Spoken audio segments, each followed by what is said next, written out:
here tonight. But if you gentlemen don't mind, I'd like to take a few minutes to talk to my girls. The men I work with in my counseling practice often complain. They say, Unju, I just don't get women. It's like they talk a different language. Well, men, here's your chance, so listen up. Women take note and men take good notes. With a show of hands, who thinks they are a good woman? Very good. Who wants to be an amazing woman? Fantastic. How many of you realize that you already are? Getting there. We already possess amazing transformative power. And in order to illustrate, I'd like to share with you an experiment that was done in 2007.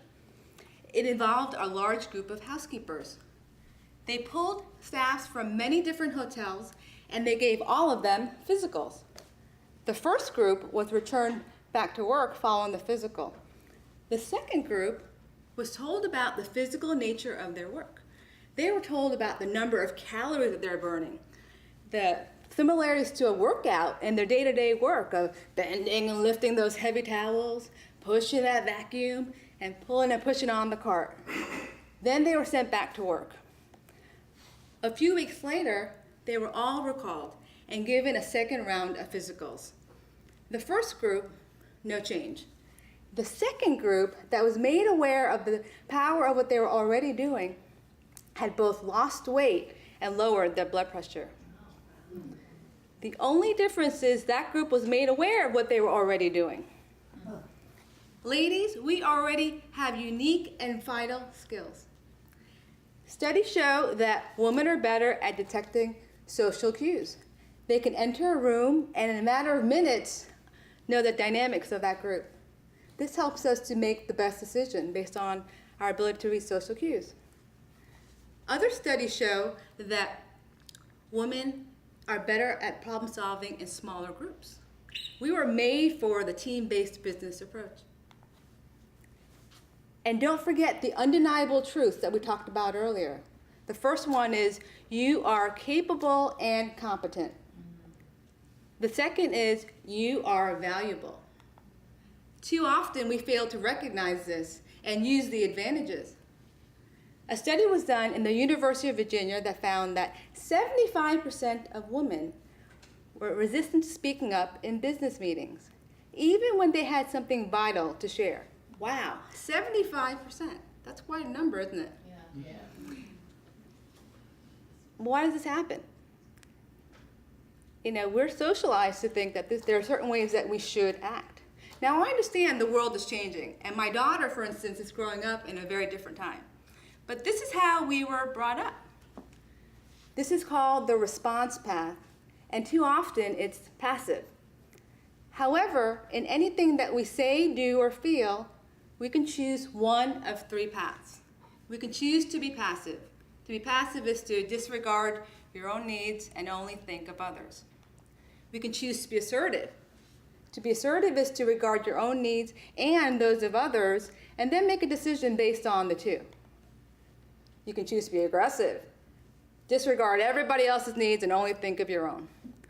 Well, none of these are universally the right answer.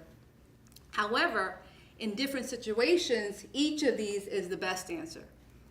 So what if we took control of our responses instead of doing what we think that we should be doing?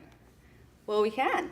In order to demonstrate, I'd like to call up 3 volunteers. So with a show of hands, who'd like to come up and volunteer? Okay, right up here, come on now.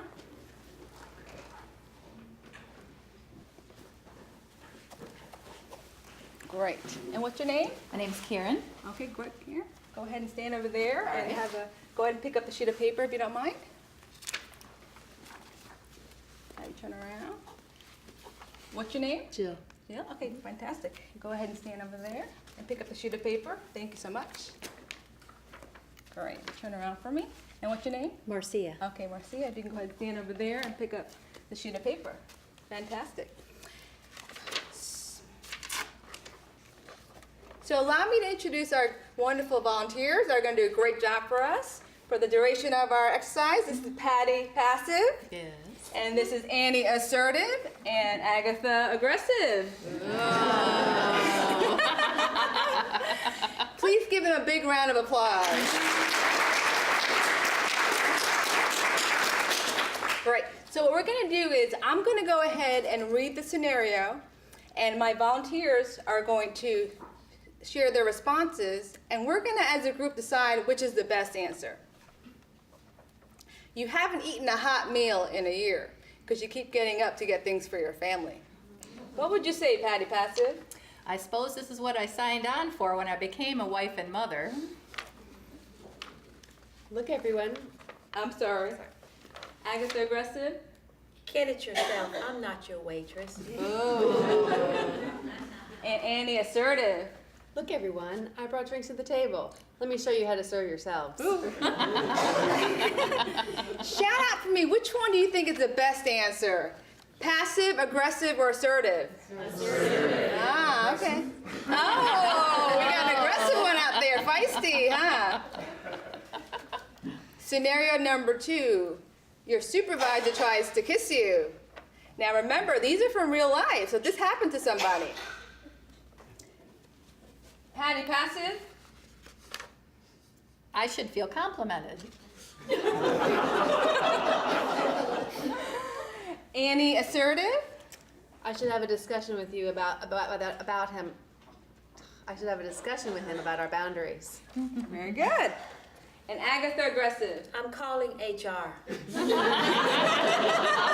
Well, from the laughter, I could hear which one you agree with. Shout out to me. Which one, passive, assertive, or aggressive? Aggressive. Passive. We got a little passive-aggressive thing going on here. Scenario number 3. You're pulled over for running a red light. Annie, assertive. I'm sure you think you're right, sir, but the light was yellow. Agatha, aggressive. What's your name? I have friends, lawyer friends. And Patty, passive. Yes, officer. Shout out for me. Which one do you think is the best answer there? Passive. Okay, very good. Wonderful job. Let's give our volunteers a big round of applause. Take it with you.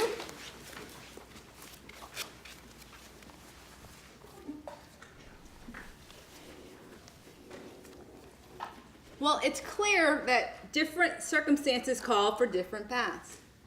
It's also clear that we have a scientifically proven ability to read social cues. This enables us to make the best response in any given situation. Ladies, we need to utilize our unique perspectives. We need to recognize our innate intellect, insight, and power. We need to add our perspective to the business conversation. It's undeniable. You are more than a good woman. You are an amazing woman. And because of that, you are called on to act.